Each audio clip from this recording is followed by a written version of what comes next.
बिस्मिल्लाहिर्रहमानिर्रहीम। अस्सलाम वालेकुम नाज़रीन, मैं हूं दिलावर हुसैन चौधरी। सच की सोच लेकर प्रोग्राम आगही के साथ आपकी खिदमत में हाजिर हूं। नाज़रीन, ओवरसीज़ पाकिस्तानी हर मुल्क की रीढ़ की हड्डी होते हैं। ओवरसीज़ पाकिस्तानी मईशत में बहुत बड़ा हिस्सा डालते हैं। ओवरसीज़ पाकिस्तानी खुद मुश्किल का शिकार होकर अपने घर वालों के लिए, मुल्क के लिए आसानियाँ पैदा करते हैं। ओवरसीज़ पाकिस्तानी कुछ खाते नहीं हैं, लगाते ज़रूर हैं। ओवरसीज़ पाकिस्तानी पाकिस्तान को बहुत सारी मुश्किलात से निकालने के लिए फ्रंट पे आते रहे, लेकिन ख़ुद मुश्किलात का शिकार रहे। जितने भी ओवरसीज़ पाकिस्तानी हैं वो बहुत सी मुश्किलात का शिकार रहे। अंदरूने मुल्क और बैरूने मुल्क उनको बहुत सारी मुश्किलात पेश आती रही हैं। इन मुश्किलात को दूर करने के लिए ओवरसीज़ पाकिस्तानी कमीशन कायम हुआ, लेकिन उस कमीशन ने भी कोई मसाइल हल करने के लिए माजी में कोई आसानियां पैदा नहीं की। तो अभी ओवरसीज़ पाकिस्तानी में कुछ तब्दीली नज़र आई है कि ओवरसीज़ पाकिस्तानी के लिए क्या आसानियां पैदा की गई। उसके लिए आज हमारे मेहमान हैं ओवरसीज़ पाकिस्तानी कमीशन के वाइस चेयरमैन जनाब मोहतरम वसीम अख्तर रामे साहब। तो उनसे हम बातचीत करेंगे ताकि ओवरसीज़ पाकिस्तानी जो अंदरूने मुल्क और बैरूने मुल्क है उनके लिए अभी क्या तब्दीली आई है, इनकी काविशें क्या हैं और किस तरह ओवरसीज़ पाकिस्तानी अपने मसाइल हल करवा सकते हैं। तो मेहमान है हमारे जनाब वसीम अख्तर रामे साहब। अस्सलाम वालेकुम जनाब। अस्सलाम वालेकुम। बहुत शुक्रिया वसीम साहब कि आप हमारे पास तशरीफ़ लाए। कि ओवरसीज़ पाकिस्तानी कमीशन तो हमारी मालूमात के मुताबिक एक अरसे से कायम है और आपने 2018 में ज्वाइन किया, अक्टूबर 2018 में। पहले इस कमीशन की क्या हालात थे और अभी इसमें क्या तब्दीली आई है, तो ये प्लीज़ हमें बता दें। जी, बिस्मिल्लाहिर्रहमानिर्रहीम। 2018 में मैंने इस अदारे का टेक ऑन किया जब पाकिस्तान तहरीक इंसाफ की हुकूमत आई। ऑब्वियसली मैं पाकिस्तान तहरीक इंसाफ को ही रिप्रेजेंट करता हूँ और ओवरसीज़ पाकिस्तानीज़ जो हैं, जैसा कि ख़ान का विजन है, ख़ान ख़ुद कहता है कि ओवरसीज़ पाकिस्तानी मेरे दिल के बड़े करीब हैं। तो सबसे हसास अदारा था। मैं ख़ान साहब का एक करीबी साथी था उनकी टीम का। पाकिस्तान तहरीक इंसाफ में मरकज़ी सेक्रेटरी पब्लिसिटी की जॉब मैंने की है। मैं ख़ुद ओवरसीज़ से बिलोंग करता हूँ, ब्रिटिश नेशनल हूँ, यूके से हूँ। तो ख़ान साहब ने ये अदारा मेरे सुपुर्द किया। जब मैंने पहले इस अदारे का एनालिसिस किया, स्टडी किया इस अदारे को सारा, तो इसमें बहुत सारी खामियां थीं। जो साबका कमीशन था, अदारा बनाना तो एक बहुत ही अच्छा काम था, इसमें कोई शक नहीं, साबका हुकूमत ने जो किया। लेकिन तब भी ये अदारा जो विजन था, गवर्नर पंजाब चौधरी मोहम्मद सरवर साहब तब भी गवर्नर थे नून लीग के, तो उन्होंने ये अदारा जो है वो कायम करवाया था कि वो ख़ुद ओवरसीज़ थे और ओवरसीज़ के लिए दर्द दिल भी रखते थे। तो जब मैंने ये अदारा टेक ऑन किया तो इसमें तकरीबन 7,000 केसेस पेंडिंग पड़े थे और सिर्फ 5,200 केसेस रिज़ॉल्व किए गए थे 4 साल के दौरे हुकूमत में, और वो भी माइनर नीयत के थे या वो केसेस जिनमें किसी का ज़ाती इंटरेस्ट हो सकता है।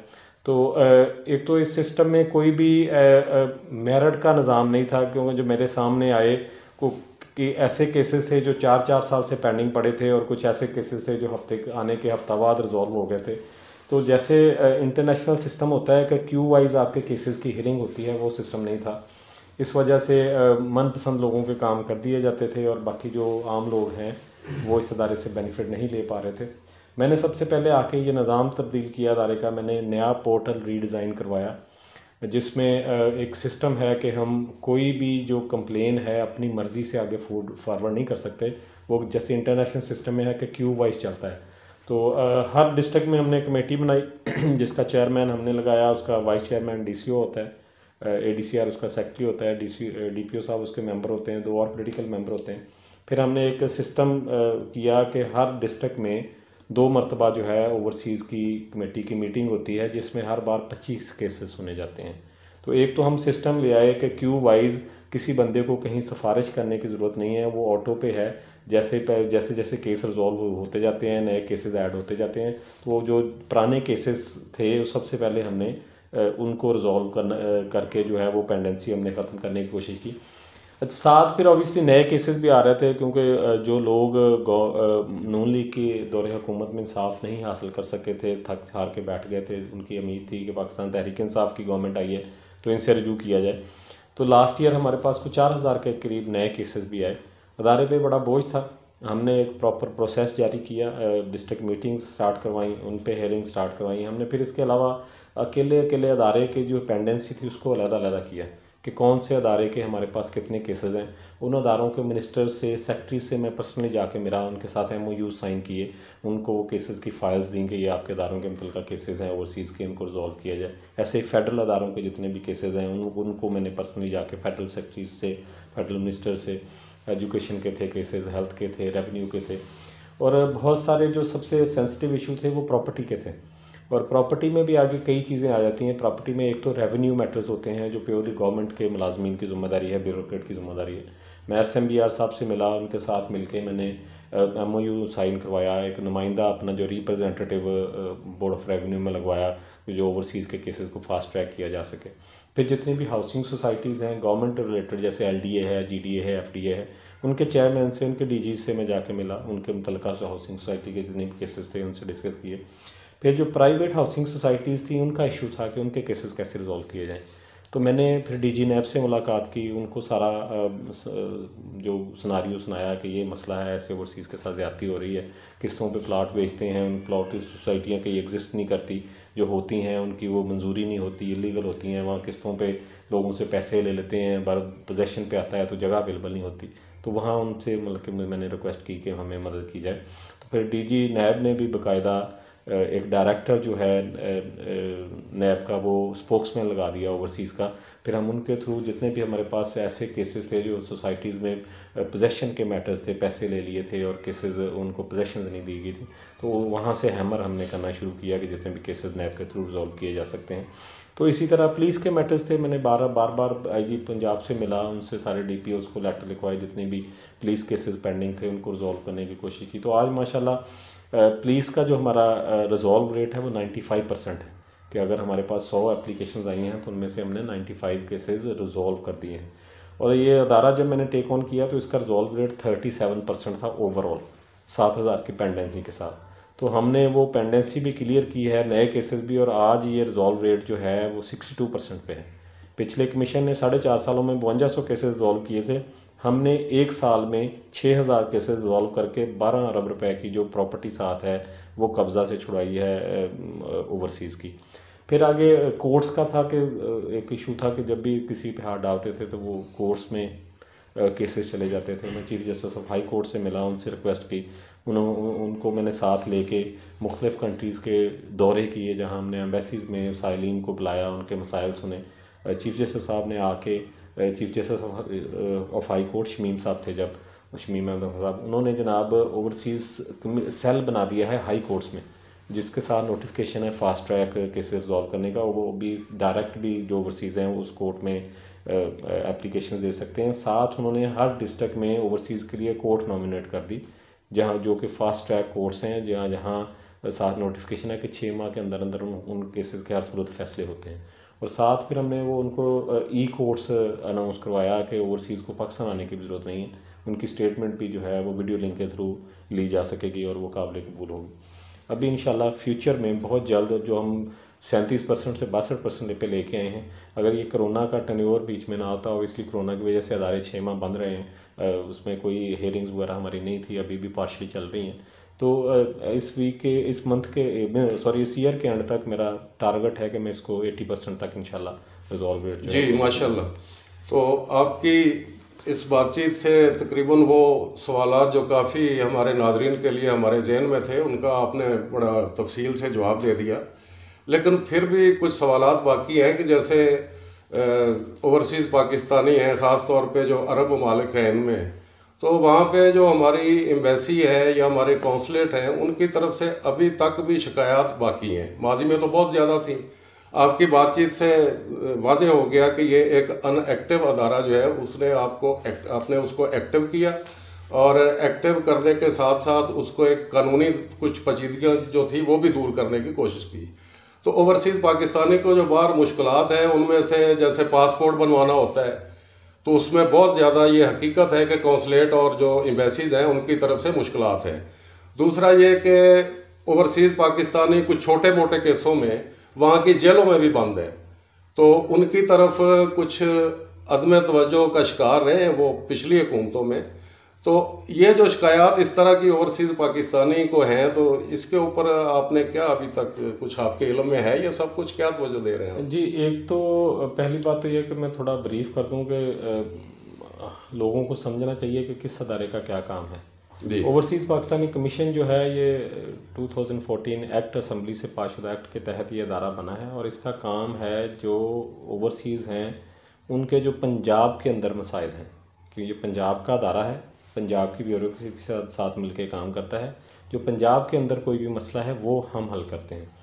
इसके अलावा जो बैरून मुल्क के मसाइल हैं वो दो अदारे हैं, एक तो मिनिस्ट्री ऑफ फॉरेन अफेयर है और दूसरा ओवरसीज़ मिनिस्ट्री है, जो दोनों फेडरल मिनिस्ट्रीज़ हैं, फेडरल अदारे जो है इसको देखते हैं।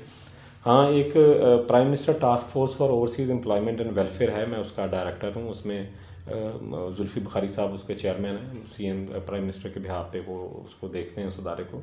उसमें सारे फेडरल सेक्रेटरीज ये होते हैं, नादरा भी और पासपोर्ट भी और लेबर भी और ये सारे।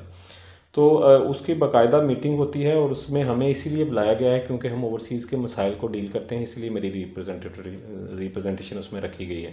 तो जितने भी हमारे पास भी इश्यूज़ आते हैं वो हम डिस्कस करते हैं, और ये जितने मसाइल हैं उनको उनकी बेहतरी के लिए हर दिन जो है नए अहकामात जारी होते हैं ओवरसीज़ मिनिस्ट्री की तरफ से भी, मिनिस्ट्री ऑफ फॉरेन अफेयर की तरफ से भी, और बहुत सारी चीज़ें चेंज हो गई हैं। पहले जिस तरह के मसाइल थे हमारे, क्योंकि हम पहले हमारे पास भी केसेस आते थे इस तरह के, तो हमें अंदाज़ा था कि क्या किस नौइयत के मामला हो रहे हैं। जैसे जैसे वो केसेस आने कम हुए तो हमें भी अंदाज़ा हो गया कि लोगों के काम जो है वो बेहतरी की तरफ हो गए हैं।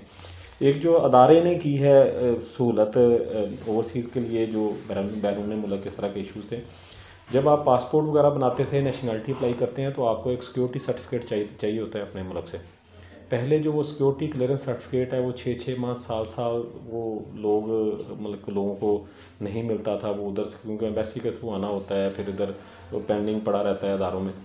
तो उसका हमने कर दिया कि हमने पुलिस के साथ लाइजोन किया। पुलिस ने खिदमत सेंटर बनाए हैं पूरे पंजाब में, और हमने आईजी साहब के मिल के खिदमत सेंटर्स में ओवरसीज़ का काउंटर लगवा दिया है। अगर वो पुलिस सर्टिफिकेट या जो लाइसेंस आपको चाहिए होता है ड्राइविंग के लिए, अगर ओवरसीज़ काउंटर के थ्रू आप जाएंगे तो आपको लाइसेंस 2 घंटे में अवेलेबल है। वो आपको क्वाइफ पूरे करने हैं ओवरसीज़ के, अगर वो क्वाइफ पूरे करते हैं तो आपको पाकिस्तान में ड्राइव करने के लिए 2 घंटे में लाइसेंस अवेलेबल है उस काउंटर के थ्रू। और ये जो सिक्योरिटी क्लियरेंस सर्टिफिकेट है या करेक्टर सर्टिफिकेट है, ये 48 घंटे में आपको वहाँ से मिल जाएगा। तो जितनी भी सहूलतें हो सकती हैं, नादरा के जो इशूज़ से हमने 1 क्लब GOR1 हमारा ऑफिस है, हमने अपने अंदर नादरा का ऑफिस खुलवा लिया है। मैंने DG नादरा से रिक्वेस्ट की थी कि हमारे पास लोग बहुत सारे आते हैं, इश्यूज़ होते हैं, तो उन्होंने हमें ब्रांच दे दी है। हमारे अदारे के अंदर नादरा का ऑफिस मौजूद है। अगर आपके पासपोर्ट के और ID कार्ड के मसाइल अगर कोई हैं, तो कहने का सिर्फ ये मकसद है कि पाकिस्तान तहरीक इंसाफ बहुत मजबूत उनका बिलीव है ओवरसीज़ की कंट्रीब्यूशन पे, इसलिए जितनी भी मैक्सिमम सहूलियात हो सकती हैं। आप देखेंगे ओवरसीज़ हमारे जिनको हैं उनको वोटिंग का राइट जो है उसकी जंग सारी PTI ने लड़ी है, जिनको वोटिंग का राइट दिलवाया और पहली मरतबा इस इलेक्शन में उन्होंने वोट कास्ट किया। फिर इनको इशू था कि सारों की बहुत सारे ओवरसीज़ की ख्वाहिश थी वो इलेक्शन लड़े, तो वो भी जंग हमने लड़ी है। वो फैसला भी हमारे हक़ में आया है कि ओवरसीज़ जो हैं ड्यूअल नेशनल जो हैं वो इलेक्शन अब लड़ सकते हैं पाकिस्तान में।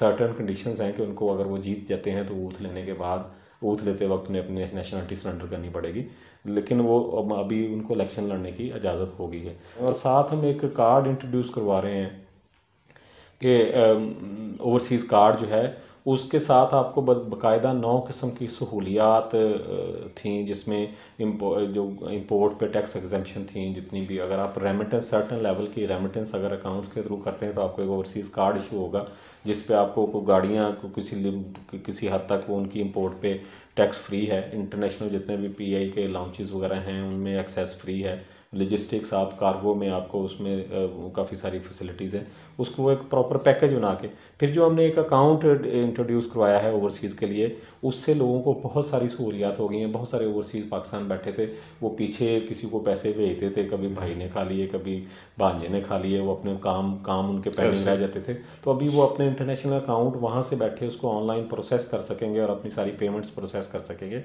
जी, आपकी इस बात से ये ज़ाहिर हुआ है कि पीटीआई की हुकूमत जो है वो ओवरसीज़ पाकिस्तानी की तरफ जो इनका किरदार है मुल्क की मईशत में, इसमें पार्टिसिपेट करने में, मुल्क का बोझ बांटने में, तो हुकूमत उसकी तरफ पूरी तवज्जो दे रही है। जो हमारे पास 10 ऑपरेटर्स और 24 आवर बैठे होते हैं जो कॉल्स लेते हैं, हमारी बाकायदा एक्सचेंज है।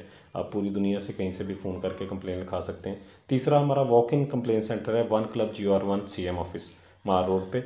आप वहाँ पे आके, वहाँ भी 10 ऑपरेटर्स बैठे होते हैं जो आपकी फौरी आपसे पूछ के आपकी कंप्लेन जो है वो लिखा देते हैं। आप अगर पाकिस्तान में नहीं है तो अपना कोई भी रिप्रेजेंटेटिव मुकर्रर कर सकते हैं अपनी उसी एप्लीकेशन में, उसका ID कार्ड नंबर दे के कि मेरी जगह पे ये बंदा मेरा केस डील करेगा। आपको पाकिस्तान आने की ज़रूरत नहीं है। अदारा आपका सारा केस थ्रू आउट, शुरू से लेकर हल होने तक, और जब तक हमारा वो सिस्टम में रिजॉल्व में नहीं जाता, जब तक हम मुतलका कंप्लेनेंट से एफिडेविट नहीं ले लेते कि वो उसका केस रिजॉल्व हो गया है। और जहाँ तक एयरपोर्ट्स का आपने बताया, एयरपोर्ट्स पे ऑलरेडी OPF के काउंटर्स मौजूद हैं। ओवरसीज़ पाकिस्तानी फाउंडेशन जो ओवरसीज़ मिनिस्ट्री का अदारा है, उसके काउंटर्स मौजूद हैं और हमारा उनके साथ MOU है कि हमने पहले तो रिक्वेस्ट की थी कि ओवरसीज़ पाकिस्तानी कमीशन के काउंटर्स जो हैं हमें लगाने की इजाज़त दी जाए पंजाब के सारे इंटरनेशनल एयरपोर्ट्स पे। तो क्योंकि ऑलरेडी वो सेम सिमिलर अदारे के जो फेडरल है उसके काउंटर्स मौजूद थे, तो फिर वो फिजिबल नहीं था। तो हमने उनसे MOU साइन किया हुआ है कि जिनके पास पूरी इन्फॉर्मेशन मौजूद होती है, किसी भी ओवरसीज़ को एयरपोर्ट पे कोई मसला है तो उधर ही काउंटर मौजूद है, उधर जा सकता है वो, फौरी कंप्लेन वो दर्ज करते हैं और वो हमारे पास लिंक से हमारे पास आ जाती है जो भी इशू होता है उसको रिजॉल्व करने के लिए। तो हर जगह हम पूरी कोशिश कर रहे हैं और इंशाल्लाह ये करते रहेंगे। जितने भी वसाइल हमारे पास हैं उनको बरवेकार ला के, तो हमारे चैनल के थ्रू इंशाल्लाह ताला ये जो आपने मालूमात दी हैं ये नाज़रीन जो ओवरसीज़ पाकिस्तानी हैं उन तक पहुंच जाएगी। लेकिन जैसा कि आपने बताया कि पंजाब के चंद ज़िलों के अलावा ओवरसीज़ पाकिस्तानी जो हैं उनके ऑफिस जो है, उनके चेयरमैन जो हैं हर डिस्ट्रिक्ट के अंदर मौजूद हैं। तो अगर कोई एयरपोर्ट पे, जैसे आपने बताया कि एयरपोर्ट पे भी हमारा एक वहाँ पे मौजूद है, काउंटर मौजूद है, सिस्टम मौजूद है, लेकिन एक एजुकेटेड आदमी जो है वो तो एयरपोर्ट से ये इन्फॉर्मेशन ले सकता है। तो हमारी स्किल्ड लेबर जो है वो ज़्यादातर पढ़ी लिखी नहीं है, तो वो तो वैसे घबरा जाते हैं एयरपोर्ट पे ये इन्फॉर्मेशन लेने के लिए। मेरा मतलब है कि ऐसा ब्रोशर या ऐसा पम्फलेट हो कि हर ओवरसीज़ पाकिस्तानी जो बाहर से आता है, जो अपने एम्प्लॉयमेंट वीज़ा पे गया हुआ है, उसके हाथ में दे दिया जाए। उसको अगर अपने ज़िले में कोई भी मसला बनता है जाके, तो वो सिर्फ वो पम्फलेट खोलेगा, उसको पता चल जाएगा कि मेरे ज़िले के अंदर इसका दफ्तर कहाँ पे है, उसका एड्रेस क्या है, उसका कॉन्टैक्ट नंबर क्या है। तो ये एक बहुत बड़ा इशू जो है ये सॉल्व हो जाएगा अगर इस तरह कर लिया जाए। जी, बड़ी अच्छी सजेशन है आपकी, और इसमें से 1-2 पार्ट्स हम ऑलरेडी उस पर काम कर चुके हैं, वो मैं आपको ब्रीफ कर देता हूँ। एक तो जितने भी हमारे ओवरसीज़ हैं जो लेबर क्लास हैं, स्पेशली जो पढ़े लिखे नहीं हैं, वो बाहर के मुल्कों में जाते हैं, उनको इल्म ना होने की वजह से, अपने हकूक़ का पता ना होने की वजह से उनके साथ बहुत सारी ज़्यादतियाँ होती हैं। तो हमने बाकायदा जो ओवरसीज़ एम्प्लॉयमेंट टास्क फोर्स की मीटिंग है उसमें ये चीज़ डिस्कस हुई है। तो एक बाकायदा प्रोग्राम लेके आ रहे हैं कि एक तो हम ये जो जितना भी ओवरसीज़ एम्प्लॉयमेंट एजेंटों वाला सिस्टम है वो ख़त्म कर रहे हैं कि जो सब एजेंट होते थे वो मतलब इधर से पकड़े बंदों से पैसे ले लिए, वीज़ों के उधर भेज दिया, उधर वो स्किल्ड नहीं होते थे। एक तो वो ख़त्म कर रहे हैं, एक प्रॉपर सिस्टम लेके आ रहे हैं। सर्टन कंपनीज़ जो गवर्नमेंट के स्टैंडर्ड पे होंगी उन्हीं के थ्रू जो हैं वो लेबर के कॉन्ट्रैक्ट्स होंगे, और उनको पाबंद कर रहे हैं। वो मतलब कि 3 दिन का ट्रेनिंग प्रोग्राम करवाया करेंगे। सारे जितने भी वो लोग बाहर भेजेंगे उसमें उनके जो ह्यूमन राइट्स के हैं तंजीमें वो भी इन्वॉल्व होंगी। लेबर लॉज का उनको बताया जाएगा कि अगर वो उनके क्या उनके हकूक़ हैं उधर अगर जाते हैं। ऑब्वियसली जिस मुल्क में वो टैक्स पे कर रहे हैं, जब किसी मुल्क में आप टैक्स पे करते हैं तो उसकी जो फैसिलिटीज़ होती हैं उस पर आपका बाकायदा राइट होता है, आपकी सेहत के लिए, इंश्योरेंस के लिए। तो लेबर लॉज सारे वो पढ़ाए जाएंगे। आप जिस मुल्क में जा रहे हैं उसके लॉज की जो ब्रीफिंग दी जाएगी, और उनको बाकायदा रिटर्न पम्फलेट भी दिए जाएंगे वो जब जाएंगे उधर भी। और जब वो पाकिस्तान वापस आते हैं, यहाँ पे जो मसाइल हैं, आपकी बात बिल्कुल ठीक है, हमने ऑलरेडी पम्फलेट्स दिए हुए हैं जो OPF के काउंटर्स हैं उन पे कि जो किसी को कोई अदारा अगर कोई किसी को उधर एयरपोर्ट पे ऐसी पोजीशन होती है या उनके एयरपोर्ट के मुतलका नहीं है, उसके डिस्ट्रिक्ट के उसके गांव के मुतलका है, तो उनको हमारा लीफलेट वहाँ से इन्फॉर्मेशन अवेलेबल होती है। जी, मेरा मतलब है कि उनको पाबंद कर दिया जाए कि हर ओवरसीज पाकिस्तानी जो बाहर से आता है उसके हाथ में यह पॉम्फलेट देना लाजिम है, और आप इसकी तरफ जी इंशाल्लाह इस पे डेफिनेटली काम करेंगे हम। इसका मेरे ख्याल में यही हल हो सकता है कि हम इमिग्रेशन के साथ मिलके कोई ना कोई MOU साइन करें कि जब उधर से आप एंटर होते हैं तो उधर हमारे लीफलेट्स अवेलेबल हों कि किसी को कोई पाकिस्तान में रहते हुए कोई इशू है तो हमारे इदारे से कांटेक्ट कर सकते हैं। ये आपका होम सिटी है साहिवाल? जी। तो साहिवाल में अभी पिछले दिनों वज़ीर-ए-आज़म साहब ने दौरा किया, उसके पहले वज़ीर आला साहब ने भी दौरा किया, तो बड़ी एक खुसूसी तवज्जो दी जा रही है। तो इसमें आपकी काविशें भी साहिवाल के लोगों से ढकी छुपी नहीं है, और गवर्नर साहब हैं उनकी भी ख़ास तवज्जो है, वो भी साहिवाल को अपना घर और अपना शहर कहते हैं। जो मौजूदा मंसूबे आए हैं तो महसूस हो रहा है कि ये मंसूबे जो हैं इनमें गवर्नर साहब और आपकी भी काफ़ी पार्टिसिपेशन है कि हुकूमत को इस तरफ तवज्जो दिलवाई, और बहुत सब कुछ आप लेके भी आए हैं जो भी यहाँ पे तरक्याती मंसूबे तरक्याती काम हो रहे हैं। तो आपका कुछ हवा एक चली हुई है और महसूस भी हो रहा है कि अवाम की साहिवाल के अपने होम सिटी की मज़ीद खिदमत करने के लिए कुछ सियासत में, कुछ इलेक्शन में कुछ ऐसा भी इरादा है? जी, मैं थोड़ी सी इस पे बात करना चाहूँगा। एक तो पहली बात, मैं इसी शहर में पढ़ा लिखा जवान हुआ, इसी में मेरी दोस्तियाँ हैं, इसी में मेरी रिश्तेदारियाँ। मुझे हमदर्दी है अपने शहर से, और मेरी कोशिश होती है कि मैं अपने शहर के अवाम की खिदमत के लिए जो भी कर सकूं। मैं इसी शहर का नुमाइंदा हूं जो मतलब कि पंजाब लेवल का एक अदारा है जिसको मैं रन कर रहा हूं। मेरी बहुत से पंजाब के जो हेड्स हैं उन तक एक्सेस है। तो जब भी साहिवाल की कोई भी अपॉर्चुनिटी आती है तो मैं साहिवाल का हिस्सा लेने के लिए उसमें पूरी कोशिश करता हूँ और करता रहूँगा। और इस साहिवाल का जो भी काम हुआ है, जो भी डेवलपमेंट होगी, उसकी राय हसन नवाज साहब कोशिश करें, उसकी गवर्नर साहब कोशिश करें, मैं करूं, राना आफ्ताब साहब करें, हमारे नरेश कूर साहब करें, या फैसल टक्कू साहब, जितने भी कोई भी अगर एफ़र्ट करता है तो हर उस एफ़र्ट का क्रेडिट जो है वो पाकिस्तान तहरीक इंसाफ है, क्योंकि हम सब पाकिस्तान तहरीक इंसाफ से बिलोंग करते हैं। और इस चीज़ में उन वर्कर का भी क्रेडिट है जिन्होंने एक वोट डाला, जिन्होंने सोशल मीडिया पे कैंपेन की, क्योंकि हर किसी ने इसमें अपना हिस्सा डाला हुआ है। तो ये किसी एक बंदे का क्रेडिट नहीं है, हम सब जितने भी लोग हैं पाकिस्तान तहरीक इंसाफ के कारकुन हैं। और ये क्रेडिट जो है पाकिस्तान तहरीक इंसाफ का है कि जो साहिवाल की जो भी डेवलपमेंट है किसी जरिए से भी आए, हम सब पाकिस्तान तहरीक इंसाफ से बिलोंग करते हैं। और जहाँ तक इलेक्शन का सवाल है, हर किसी का राइट है इलेक्शन लड़ने का। मैं लास्ट टाइम भी चाहता तो मुझे टिकट की ऑफ़र थी, मैं लड़ सकता था तब, क्योंकि मैंने हल्के में काम नहीं किया था। और मैं बिलीव ये करता हूँ कि मैं पहले खिदमत करूँ, बाद में जाके अपना हक़ मांगूँ। तो मैंने खिदमत शुरू की हुई है, जब हक़ की बारी आएगी तो हक़ भी मांगेंगे इंशाल्लाह। जी, यानी मैं आपसे ये सवाल तो आपसे नहीं बनता, लेकिन आप गवर्नर साहब के बहुत करीब हैं और उनके साथ एक टीम वर्क कर रहे हैं, साहिवाल के ऊपर ख़ास तवज्जो दे रहे हैं। तो गवर्नर साहब का भी कोई इस तरह का इरादा महसूस हो रहा है कि उनका भी इस साहिवाल की मज़ीद खिदमत करने के लिए इलेक्शन लड़ने का कोई यहाँ से प्रोग्राम है? जी, आप सबको पता है क्योंकि मैं गवर्नर साहब के बड़े क्लोजली मैंने काम किया है। और जैसे मैंने कहा कि मेरी कोशिश होती थी कि अपने साहिवाल को के लोगों को, इनके कामों को, इनके मसाइल को मैं हमेशा प्रायोरिटी देता था, और देनी भी चाहिए, अपना इलाका है। तो मैं जब हम अपोजिशन में भी थे तो बार बार गवर्नर साहब को कोई ना कोई इवेंट रख के साहिवाल का चक्कर लगवाता रहता था। फिर जब वो गवर्नर बने तो उसके बाद भी पहला दौरा उन्होंने साहिवाल का ही किया, चेक गवर्नर बनने के 4 दिन बाद। और ये तो मेरी एफिलेशन है, गवर्नर साहब की साहिवाल से एफिलेशन बहुत पुरानी है। जो राय साहबान का हॉस्पिटल है चीचा वतनी में, वो राय साहब के साथ गवर्नर साहब की बड़ी मोहब्बत है, बड़ा दरीना ताल्लुक है। और वो हॉस्पिटल भी सर्व फाउंडेशन के अंडर रन होता है, जो आज से 15-16 साल पहले से बना है और 2 लाख लोगों को हर साल रिलीफ देता है। तो इस हलके में ज़रूरत तो है एक बड़े सियासतदान की, और हम सब की ख्वाहिश है जितने भी हम यहाँ पॉलिटिशियंस हैं, ये वर्कर हैं, कि चोई साहब जैसा कोई बड़ा सियासतदान इस हल्के में आए, लोगों के काम होना शुरू हों। जो नेगलेक्टेड एरिया था, हमसे उकाड़ा एक साइड पे कर लिया गया, हमसे पाकपतन एक साइड पे कर लिया गया, हमें मतलब कि वो मंझधार में छोड़ दिया गया साहिवाल को। तो यहाँ ये बात होती है कि जिस इलाके के सियासतदान कितने मजबूत होते हैं। और क्योंकि सबकी ख्वाहिश है, सब हम जोर लगा रहे हैं चोई साहब को कि वो आ जाएँ, इधर से इलेक्शन लड़ें अगर उन्होंने लड़ना ही है।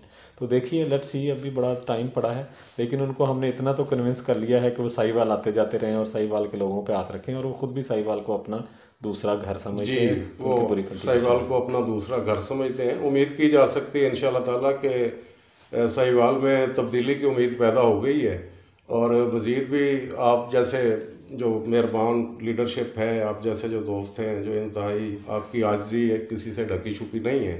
गवर्नर साहब भी बहुत अच्छे और एक शरीफ आदमी हैं, पूरे पंजाब की तरफ तवज्जो दे रहे हैं, साहिवाल से उनको ख़ास मोहब्बत है, इस तरफ भी वो खुसूसी तवज्जो दे रहे हैं, उनकी मेहरबानी है। तो सियासत में आना, इलेक्शन लड़ना हर किसी का हक़ है कि वो आवाम की खिदमत की सोच लेकर हिस्सा लेना चाहिए। तो इसमें मैं मौके से फ़ायदा उठाते हुए साहिवाल के इशू पे एक मैं सवाल करता हूँ कि साहिवाल में हमारे चैनल के थ्रू पिछले दिनों एक कुछ मसाइल की निशानदेही की गई। उनमें एक मसला जो सबसे बड़ा मसला है साहिवाल का, जिसकी तरफ आज तक तवज्जो नहीं दी गई किसी भी हुकूमत ने, एक 24-25 साल पुराना मसला है, वो है साहिवाल बाईपास जो है उसके ऊपर यू टर्न जो है, 4 ऐसे ख़तरनाक पॉइंट है कि जिनके ऊपर हज़ारों जानें ज़ाया हो चुकी हैं, हज़ारों लोग हादसात का शिकार हो चुके हैं अब तक, जब से ये बाईपास बना है। किसी हुकूमत ने भी तवज्जो नहीं दी। तो हमारे चैनल के थ्रू हमने पूरी कोशिश की है इस मसले को हाईलाइट करने की, लेकिन अभी तक इसके ऊपर तवज्जो फिर भी नहीं दी गई। वज़ीर-ए-आज़म साहब के दौरे के दौरान भी इस बात को हमारी साहिवाल की जो लीडरशिप है उसकी तरफ से हाईलाइट नहीं किया गया कि ये कितना ज़रूरी है।